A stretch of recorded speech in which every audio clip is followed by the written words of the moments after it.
What up, guys? It's your boy Prone to Ride. Welcome to another edition of the Prone to Ride vlog. If it's your first time coming to the channel, thank you so much for watching. Please make sure you hit that subscribe button below and hit the bell icon right next to it so you can receive notifications of when these dope videos drop. And today we're going to be doing the Instagram Q&A. Lots of great questions to get to, so don't go anywhere because we're going to start right now.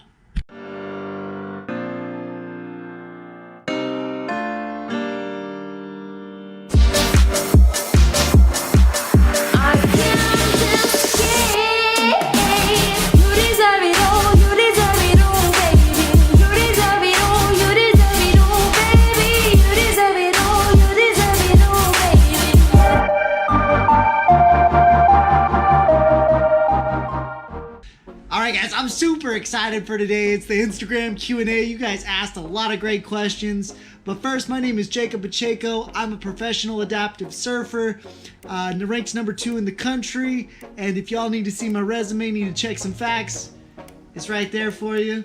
Enjoy that. That's a good view right there. You guys asked me a bunch of great questions on Instagram, and this really derived from, I asked what they were grateful for, and they ended up saying that I am not disabled. So it really prompted me to create a good discussion about this. So I asked you guys for some questions, and you guys came back with some really good ones. And at the end of this, we're going to talk about the most common question I'm asked with cerebral palsy, and I think it's going to surprise a lot of you. Number 1, how long I've been surfing for?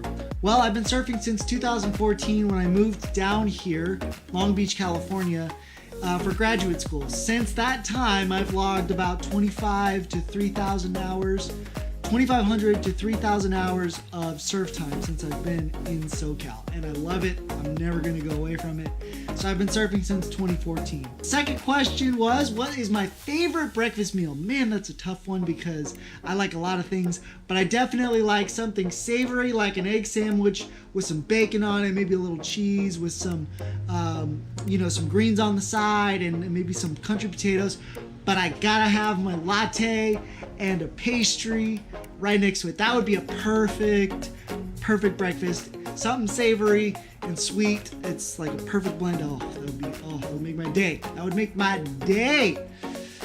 It's great stuff. Moving on into my third question. What is my greatest influence?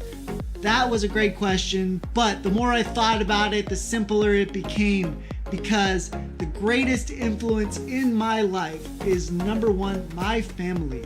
My family has been there with me from day one. They really instilled the hard work ethic that I have, the drive to keep doing things better, and they always treated me, number 1, as a human first, with the disability second. So they removed the disability and they treated me as a human being, and that's going to tie in to my next few questions that I was asked. The next question was, as I got older, how did my parents really encourage me to do things and to make me believe that I could do anything I wanted to do? They pushed me hard when I was a kid, but as I grew up, I really took that to the next level. I don't think my parents ever anticipated that I would be doing what I'm doing now, which is kind of awesome to say, but also a little bit crazy.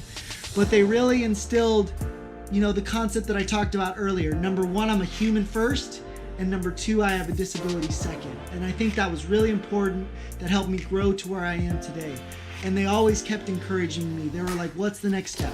Next question I was asked is, who is my surfing instructor? I have a team or a group that I love that helps inspire me to keep growing. So I take tips and tricks from every single person that I've surfed with or worked with or trained with that help me become a better athlete. Whether it's my physical therapist, CEREBRAL, or Amy Schultz at Evolution Fitness, or it's my good buddies Tim, Matt, Ryan Eek, all of these people contribute to my surfing prowess as an athlete. So I have to say, it's not one specific person, but rather it's a collective thing to help me get to where I need to go. And it's definitely got me to a level that I never expected to be at. And I have to thank all of those people. So if you're watching, I love you guys. Thank you so much for all of your time, all of your efforts that you put into making me a better person and a better athlete. Love you guys. Next two questions are going to tie in together. First question is why I don't see myself as disabled. I am very aware that I am disabled and I fully accept that. What I do view myself as is, number one, a human, and two, a human with a disability second. I still have eyes, ears, a mind that works, and a heart that works, that's very conscious about things. So it's not that I don't see myself as disabled, but I do see myself as a human. And I believe that the disability is secondary to all of that. This last question I was asked is tied into the last vlog that I just put up about my life with cerebral palsy, which talked about my treatments and surgeries. So the question that I was asked was, looking back on it, would I still have done the surgeries and treatments that made me who I am today? And the answer is irrevocably always yes, because every single step that I've taken along this journey has led me to you and led me to this moment right now. If I had done anything differently, if anything else had changed, there's a possibility that I would not be here in this moment right now. Those surgeries and those treatments were aggressive, they were intense, they broke me down to build me back up. And because I did those things, I understand now that they happened for a certain reason and they needed to happen that way. So the answer to that question is yes, because that's my life and I love my life. I love every moment of it, regardless of the pain, regardless of everything. You have to accept the good and the bad. And frankly, I would say I came out all right, so it's a win-win situation. Okay, moving on to the common questions. You guys really impressed me with this. One of the most common questions that was guessed was, how do you drive? Which is a good one because I've been asked that quite a bit, but it's not the most common one. Second one was, what is cerebral palsy? That was also a good one. It's definitely been asked a lot, but it's still not the most common one. The third and final guess was, does cerebral palsy affect you mentally? That was a good one too, because all three of those questions I've been asked many numerous times. But the number one question I'm always asked, going back, would you take away your disability? And the answer is always no. I would never take away my disability because my disability and me are one. See, that's the problem, I believe, with society. Society views disabilities as a curse, as a negative thing. But hold on, at what point was it negative for me? I'm really happy, like it made me who I am. This disability has given me everything you've seen in the last 108 episodes, that's a lot. That's a lot. It's given me everything that you've seen.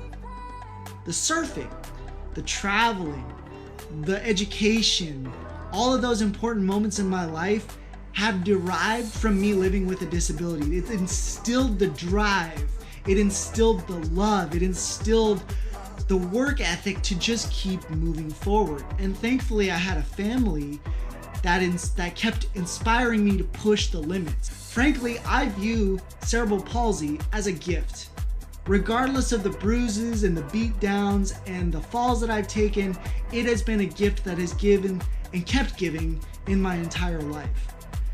That's why I can't live without it. It is me. I am cerebral palsy and cerebral palsy is me.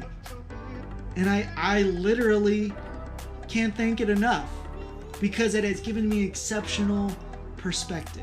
If you enjoyed this vlog, please make sure you hit the subscribe button below.